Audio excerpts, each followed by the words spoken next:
اتنے دکھوں کے بعد اللہ اکبر، کتنا بڑا احساس پانے میرے رسول جا رہے ہیں۔ جبریل حاضر خدمت ہوئے، عرض کیا مالک حکم کیا ہے؟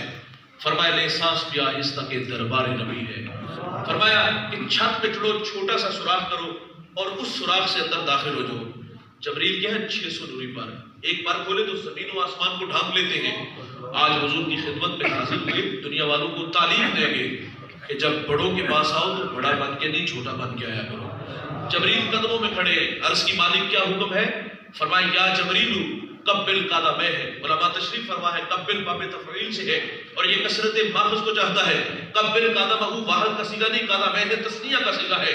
یہاں ایک قدم کی نہیں، دونوں کی بات کی ہے، تقاضا ایک بار کا نہیں، بار بار کا۔ فرمایا جبریل میرے نبی کے قدموں سے لپٹ جاؤ اور ان قدموں کے بار بار بوسے لو۔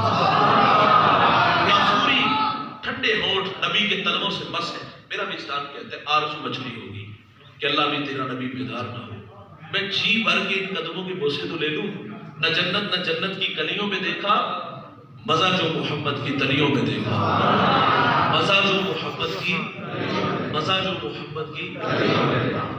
اچھا یہاں ایک نزالہ کرتا ہے۔ چلو کچھ لوگ کہتے ہیں جبریل استاد ہے اور حضور شاگرد ہے، مجھے بتائیے گا یہ اعزاز استاد کا ہے کہ شاگرد کا؟ اور بھائی شاگرد کا اعزاز ہے وہ پاؤں چومے، تو جبریل نے پاؤں چومے، حضور بیدار ہوئے اور جبریل رب کا جو سندیسہ لائے تھے حضور تک پہنچایا کہ اللہ آپ کے دیدار کا مشتاق ہے۔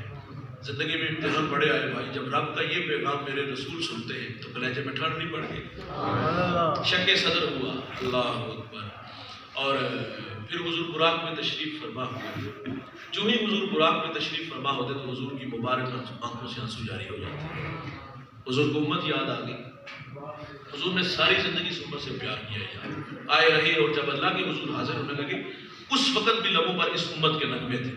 فضل بن عباس کہتے ہیں جب حضور کو مرکز نور میں اتارا گیا نا تو میں نے دیکھا کہ حضور کے لب حرکت میں تھے، کان قریب کر کے سنا تو حضور اس وقت بھی فرما رہے تھے اے اللہ میری امت کی مغفرت فرما دے۔ رکیے گا دوست، سنیے گا ذرا، عذاب کی آیت اتری تو میرے نبی کا رنگ متغیر ہو گیا۔ آپ مجمع صحابہ سے اٹھے اور باہر چلے گئے، صحابہ سمجھے شاید حضور کسی حاجت کے لیے گئے، تھوڑی دیر انتظار کیا، تشریف نہ لائے تو تلاش کرنا شروع کر دیا۔ ایک دن، 2 دن، حتیٰ کہ تیسرے دن کا سویرا طلوع ہو گیا، ممبر اداس، گلیاں اجڑ گئی۔ بلال حبشی مدینے کی گلیوں میں چیخے مار مار کے روتا ہے، سیدہ فاطمہ گھر میں کشی پر کشی آ رہی ہے۔ واصف علی واصف کہتا ہے شرم مکان کا نہیں ہوتا، مکین کا ہوتا ہے۔ وہ تو یثرب تھا، بیماریوں کا گھر تھا، لیکن سونے محمد کے قدم لگتے ہیں اللہ مدینے کی خاک میں شفا رکھ دیتا ہے۔ تیسرا دن ہوا، صحابہ جنگل میں چلے گئے، میں نے اس جنگل کی زیارت کی ہے، 2 دفعہ دیکھا، اب تو وہاں گھر بن کے وہاں ایک چرواہا ملا، اس سے کہتے یار اس نام کا کوئی شخص تو نہیں دیکھو، اس نے کہا اتنا میٹھا نام تو میں نے سنا ہی پہلی دفعہ ہے۔ ہاں میں اتنا ضرور جانتا ہوں، وہ سامنے غار دیکھتے ہو جس کا نام جبل صلا ہے، وہاں ایک جوان ہے جو صبح بھی روتا ہے شام بھی روتا ہے، اور کہتا ہے وہ میری بکریاں دیکھو حلقہ بنائے بیٹھی ہیں، نہ کچھ کھاتی ہیں نہ کچھ پیتی ہیں، وہ روتے ہیں تو یہ بھی روتی ہے۔ صحابہ نے پوچھا وہ رونے والا کیا کہتا ہے؟ اس نے کہا جب اس کے لبہائے مبارک کھلتے ہیں تو وہ رب حب لی امتی کی صدائیں دیتے ہیں۔ بے جان جسم میں جان آئی، صحابہ اندر داخل ہوئے، آنکھیں کیا دیکھتی ہیں کہ حضور کی پیشانی نوکیلے پتھر پہ چکی ہے، اور رو رو کے اللہ سے کیا کہہ رہے ہیں اللہ میری امت، اے اللہ میری امت، اے اللہ میری امت، اے اللہ میری امت، اے اللہ میری امت۔ میں کہتا ہوں بھائی 2 لمحوں کے لیے اگر تخیلات میں غوطہ لگے، میں اور آپ خود کو کھینچ کے اس غار میں لے چلیں، ایک جانب تھوڑی دیر کے لیے خود کو کھڑا کیجئے گا اور ایک جانب محبت کی مشین کائنات دیکھیے گا۔ محبت کہتے ہیں عمل آسان کرتی ہے، محبت آبا اور عمل دلیل ہوتی ہے۔ ناراض نہ ہوئیے کہ یہ نعرے ہمارے کھوکھلے ہو چکے، ہمیں حضور نے اتنا پیار دیا یار، ہم نے اس پیار کے صلے میں کیا دیا؟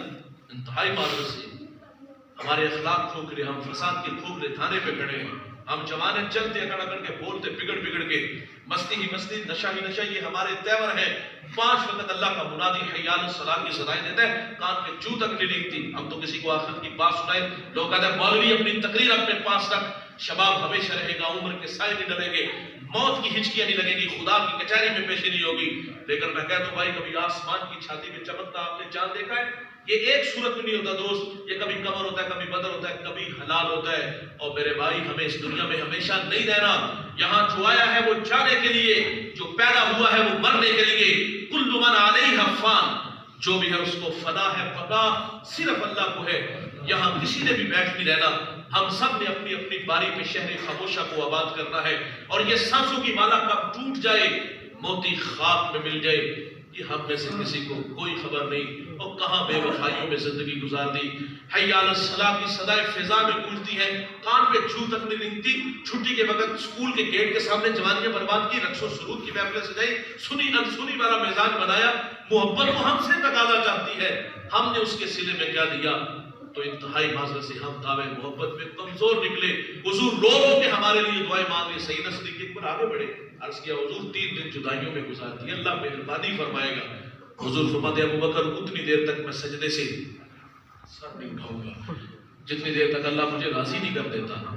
سیدہ فاطمہ رضی اللہ تعالیٰ عنہ کو خبر ملی، آپ مدینے کی عورتوں کو لے کے اس غار کی طرف بڑھی.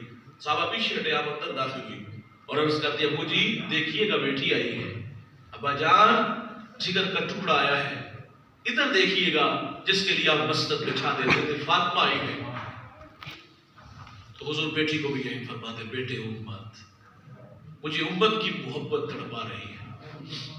جب حضور سجدے سے سر نہیں نہ اٹھاتے تو پھر سید اپنے مالک سے عرض کرتی، مالک میں نے سنا ہے جب فقیروں اور درویشوں کی دعائیں مستجاب نہیں ہوتی تو وہ سروں سے پگڑیاں اتار کے اللہ تجھ سے دعا مانگتے ہیں، پھر تجھے اپنے بندوں پہ رحم آ جاتا ہے.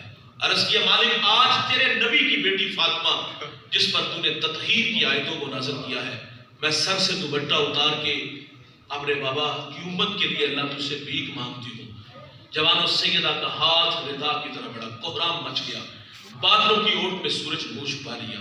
ایسا لگا کہ قیامت آ گئی. رومی کہتے صدا اٹھتی ہے، پس ندا آمد زی استقائے رسول، من دعائے فاطمہ کردم قبول، کر طلب کر دی زمین و آسمان، جملہ بخش دے مجدر جکھواں. فرمایا جبریل دیر نہ کرو جلدی جاؤ اور میرے نبی سے کہو سجدے سے سر اٹھا لے، ہم نے دعا کو قبول کر لیا ہے. جیسے آپ کہو گے ہم امت سے ویسے ہی معاملہ فرما دیں گے. حضور براق پہ تشریف فرما ہوئے اور امت کی یاد میں حضور کی آنکھوں میں آنسو آئے. مسجد اقصیٰ تشریف لے آئے.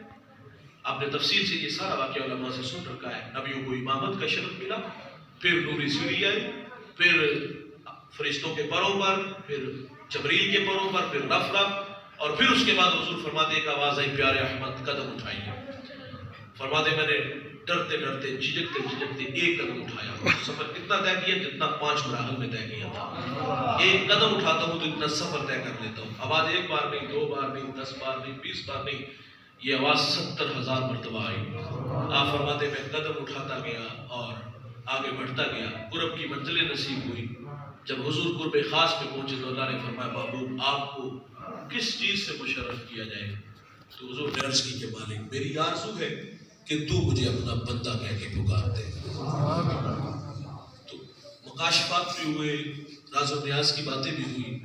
امت کے لیے 50 نمازوں کا تحفہ بھی ملا. تھوڑے وقت میں بہت کچھ کہنا چاہ رہا ہوں. تو اللہ کے رسول صلی اللہ علیہ وسلم نے جو ہے وہ راز و نیاز کی وہاں جو باتیں ہوئی وہ عائشہ رضی اللہ تعالیٰ عنہ کے ذریعے ہمارے تک پہنچی. دل کے کانوں سے سنیے گا. سیدہ فرماتے تھے رحمت جوش میں تھا. حضور نے مجھے اختیار دیا عائشہ جو مانگو گی عطا ہوگا. عرض کی اگر آپ مجھے رخصت دے دو میں اپنے والد گرامی سے مشورہ لے لوں. تو فرمایا آپ مشورہ کر لو. سیدنا صدیق اکبر سے عرض کیا تو آپ فرماتے بیٹا حضور سے عرض کرنا خلوت خاص میں جو راز کی باتیں ہوئی تھی نا معراج کی شب، اس میں کوئی ایک بات ارشاد فرماتے. ساتھ بیٹی سے کہا کہ بیٹا وعدہ کرو کہ مجھے بھی آ کے بتانا ہے. آپ نے جا کر کے عرض کیا حضور مشورہ کر دے گا آپ بتا دینا کہ معراج کی شب جو راز کی باتیں ہوئی کوئی ایک بات. تو میرے نبی فرماتے جو کوئی کسی کا ٹوٹا ہوا دل جوڑے گا وہ بغیر حساب و کتاب کے جنت میں جائے گا. ہماری زبانیں زہر اگلتی ہیں. ہاں کبرا سانپ سے بھی زہریلی زبانیں ہوگی ہماری، معذرت سے بھی ہوگا. فخر سے نہیں دوست بتاتے کہ 30 سال ہو گئے بھائی سے کلام ہی نہیں کیا. میں کہتا ہوں ماضی کے دریچوں میں کبھی آپ کو اپنا بچپن نظر نہیں آیا؟ وہ دھندلا سا نقشہ یاد نہیں آتا یار؟ انگلی تھام کے چلنا، ایک دوسرے کے لیے دیوار بن جانا، اداس ہو جانا، ایک بستر میں سونا، اکٹھے اسکول جانا. کیا ہمیں یاد ہے وہ کھلے میدان میں اکٹھے کھیلنا؟ بھائی سے جھگڑا کس بات میں؟ 1 انچ دیوار رکھنے پہ. جھگڑا کس بات میں؟ وہ بچوں میں جھگڑا ہوا. اور ناراضگی کی عمر کتنی بڑی ہے؟ 30 سال. 30 سال بھائی نے بھائی سے کلام نہیں کیا. باقاعدہ کہا میرا آپ کا مرنا جینا ختم. اور پھر لوگوں میں فخر سے بتاتا ہے ٹھوک کے چٹتا بھی نہیں ہے. یہ کیسے بھائی ہیں یار جو بھائی سے اداس ہی نہیں ہوتے؟ 30 سال سے کلام نہیں کیا، مرنا جینا ختم کر لیا. ہم نے ایسے نالائق بیٹے بھی دیکھے. باقاعدہ اپنے والد کو کہا کہ آپ مر گئے تو میں نہیں آؤں گا، میں مر گیا تو آپ نہ آئیے گا. اور ہم نے ایسے نالائق بیٹے بھی دیکھے کہ باپ کا لاشا گھر میں پڑا ہے، محلے دار کہتے بیٹا جاؤ جا کے اس کو غسل دو، اس کی چارپائی کو کندھا دو، قبر میں اتار کے اس کی قبر میں مٹی ڈالو، 2 آنسو بہا کے آؤ. لیکن صفا کہتا ہے شاید کسی نے میں دل نہیں پتھر رکھتا. وہ کہتا وعدہ کیا تھا کہ اگر آپ مر گئے تو میں نہیں آؤں گا. نہ چارپائی کو کندھا دیا، نہ قبر میں پھول ڈال سکا، نہ 2 آنسو بہا سکا. ہم نے ایسی نالائق اولاد دیکھی دوست کو دے کر بائیں ملائیں اور بوڑھے باپ کو دیکھ کے رستہ بدلتے ہیں. یار کنڈا کھڑکا کے جہاں جی چاہتا لے جاتا ہے. بوڑھی ماں بوڑھا باپ ترلے کرتا، پرواہ تک نہیں کرتے.